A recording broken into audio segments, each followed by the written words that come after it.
mudah bisa menjawab ya. Kita di S2 kita itu pernah ketika itu kita kuliah mendekati zuhur ketika itu S2. Ketika itu qadarullah yang mengisi itu adalah Profesor Dr. Mustafa Ali Yaqub MA rahimahullah. Pernah dengar ya? Mustafa Ali Yaqub dulu pernah jadi Imam Masjidil Istiqlal, kemudian juga luar biasa beliau gurunya Buya Ar-Razi Hashim. Nah, ketika itu kita kuliah, yang kuliah ini kan kalau S2 kan tidak batasan usia apa ya? Pimpinan pondok modern juga bisa, penceramah juga, mubalik semua kuliah. Ketika itu beliau mengajarkan hadis kepada kita. Sebenarnya pembahasannya tinggal 10 menit lah, 5 menit, 10 menit lagi gitu. Kata beliau, isma'u adzan. Dengarkan adzan dulu, kita stop. Dengerin adzan dulu, Pak. Nah, setelah selesai azan, teman kita salah satu, udah senior juga sih, tapi masih di bawah Pak Kiai. Ustaz, Pak Kiai, afwan, asta'dzinuka, saya mohon izin, mau ke masjid. Apa kata Syekh atau Profesor? Keluar kamu dari tempat saya, enggak usah ikut pelajaran saya lagi. Wah, kita kan kaget ngomong gitu kan. Ada apa nih Pak Kiai ngomong gini? Kamu keluar sekarang dan tidak usah ikut pelajaran saya lagi. Kamu tahu arti as-salatu ala waqtiha? Amalan yang lebih dicintai oleh Allah Subhanahu wa taala pertama adalah as-salatu ala waqtiha, salat tepat pada waktunya. Kamu tahu bagaimana prakteknya hadis ini? Gitu, Pak. Sekarang begini.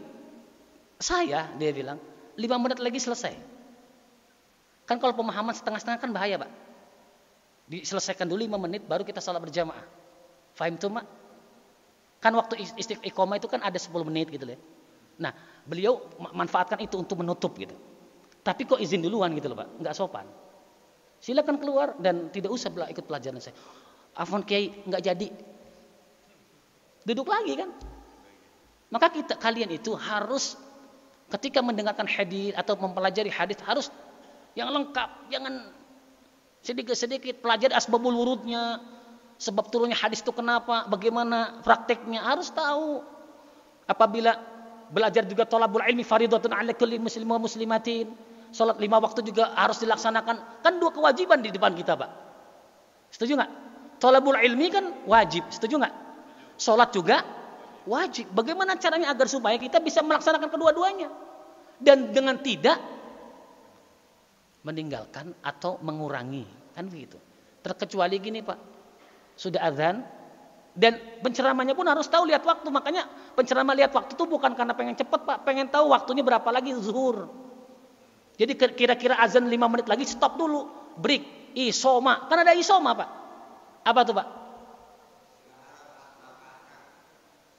Salat dulu atau makan dulu, Pak? Salat dulu apa makan dulu? Yang boleh itu salat mikirin makan atau makan mikirin salat? Yang nggak boleh kan sholat sambil makan, Pak. Setuju ya? Jadi begitu, Pak. Jadi kita lihat dulu nih. Kecuali penceramahnya ini sampai 12:30 nggak boleh juga. Itu berlama-lamaan, Pak. Nggak boleh. Karena pertama kali yang akan ditanya oleh Allah apanya, Pak? Saya tanya, Bapak ngaji kan rajin nih. Ngajinya rajin, tiap hari ngaji. Tapi sholatnya diremehkan. Bagaimana, Pak? Menurut Bapak? Ditanya nggak tuh hasil ngajinya? Ditanya enggak hasil ngajinya kita selama ini? Enggak. Kenapa? Karena sholatnya di nomor 2 kan. Maka saya bilang, apapun yang terjadi, sholat lebih utama. Siap insya Allah? Insya Allah. Terus gini Pak Kiai. Pak Kiai ngomong gini, orang yang lagi nyantai, baca koran, itu yang bahaya. Baca WA, azan udah kumandang, masih WA-an. Sedangkan dia masih ada waktu tuh, panjang waktunya, enggak cepat ambil wudhu, itu yang bahaya, Pak. Artinya, Pak, sholat dikalahkan dengan hal-hal seperti itu, WA-an, gimana sih, Pak? Wal asri, innal insana lafi khusrin illa alladzina amanu wa amilus salihat. Kan begitu. Kecuali orang-orang yang beriman dan melakukan amal saleh. Salat termasuk daripada amal saleh. Thalabul ilmi termasuk dari amal saleh. Tapi kita harus bisa memprioritaskan mana yang didahulukan. Apalagi maghrib. Kajian maghrib nggak boleh nggak lama-lama. Karena waktu isyanya kan dekat. Makanya lebih enak tuh habis isya, setuju nggak Pak? Habis isya insya Allah kagak datang. Kenapa masjid itu ngambil habis maghrib, saya tanya Pak? Banyakan maghrib jamaahnya atau isya? Kok bisa Pak? Kan sama-sama sholat juga. Kenapa maghrib lebih banyak daripada isya? Tahu nggak sholat yang paling berat untuk orang munafik? Subuh dan isya. Kena nggak doh? Afqalus sholati 'alal munafik sholatus subhi wa sholatul isya, kata Nabi. Sholat yang merasa berat ya, dirasakan oleh orang munafik adalah sholat subuh dan sholat isya Pak. Jadi kalau maghrib penuh, isya kosong, banyak orang munafik dong. Ustaz ada acara keluarga, emang kompak begitu, acara semua gitu. Nah hati-hati tuh Pak ya, makanya saya bilang lebih diprioritaskan sholat insya Allah Pak ya. Pertama kali akan ditanya oleh Allah adalah apabila sholat yang benar maka seluruh amal benar insya Allah. Apabila sholatnya tidak benar, sholatnya diremehkan, sholatnya di nomor 2 kan, maka segala amal ibadah kita juga dipertanyakan seperti itu. Insya Allah ya Pak ya. Mudah-mudahan bermanfaat. Yang lain? Siap, silakan. Siap.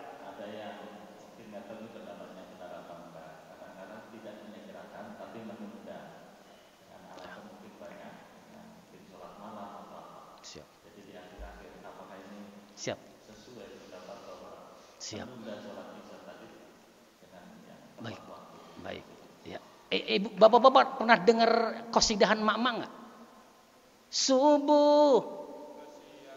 Bapak hafal Pak? Sering dengerin qasidah mak-mak ya? Ada nyanyiannya loh Pak. Subuh kesiangan. Lewat tuh Pak. Zuhur di perjalanan. Lewat lagi Pak. Asar kecapean. Maghrib. Asar apa tuh?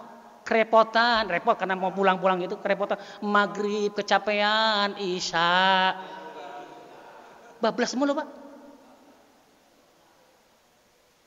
Itu 5 waktu. Gimana kalau Allah izinkan 50 waktu Isra Mi'raj? Lagunya gimana Pak? 5 aja udah ada lagunya tuh. Sekarang gini Pak, kalau Bapak sudah sholat isya, kemudian beraktivitas, terasa panjang nggak waktunya? Tenang nggak? Kalau Bapak nih ngerjain sesuatu belum isya, berat nggak? Sekarang gini Pak, usia siapa yang tahu? Jawab. Wa ma tadri nafsun bi ayyi ardin tamut. Jiwa kita tidak tahu Allah wafatkan di mana, setuju nggak? Kalau Bapak sudah sholat isya, Allah mau wafatkan silahkan, kapanpun, setuju nggak? Kalau Bapak belum isya nih, nganter istri ke mall nih, cepet Pak ya, pokoknya nanti isyanya nanti aja deh. Allah wafatkan di jalan, utang nggak sholat isyanya? Gimana Pak? Apa kata Nabi ini? Saya kasih tahu hadisnya. Badiru bil a'malis salihat. Bersegeralah kalian di dalam melakukan amalan salih. Fitanan kakitu'ila lil muslim. Karena akan datang kepada kita fitnah. Seperti datangnya gelap gulita. Malam gelap gulita. Yusbihur rajul mu'minan wa yumsi kafiran. Di mana ada orang Islam yang tadi paginya beriman, sorenya kafir. Wa yumsi mu'minan wa yusbihu kafiran, yang tadi sorenya beriman, besok paginya kafir. Yang paling mengenaskan adalah yabi'u dinahu bi'aradi minad dunya, dia jual keimanannya karena sedikit dunia. Na'udzubillahi min dzalik, Pak. Enggak boleh disegerakan, enggak boleh ditunda-tunda. Segerakan amal saleh. Bismillah, Pak. Terkecuali darurah. Darurah atau darurah? Apakah Bapak tiap hari darurah? Modus. Tahu modus gak? Beda darurah sama modus. Insya Allah Pak, Allah lapangkan waktu Bapak untuk beribadah. Allah berikan kemampuan Bapak untuk selalu beribadah tepat waktu, insya Allah. Serius Pak, kalau kita paksakan cepat sholat isya, tenang buat ke depannya, insya Allah ya Allah. Isya. Luar biasa Bapak nih, subuhnya mantep. Mudah-mudahan tiap subuh ke masjid insya Allah. Ya Pak ya. Luar biasa. Dan juga sholat isya juga jangan dilupakan. Sudah cukup Pak ya? Ada yang lain? Ayo Pak.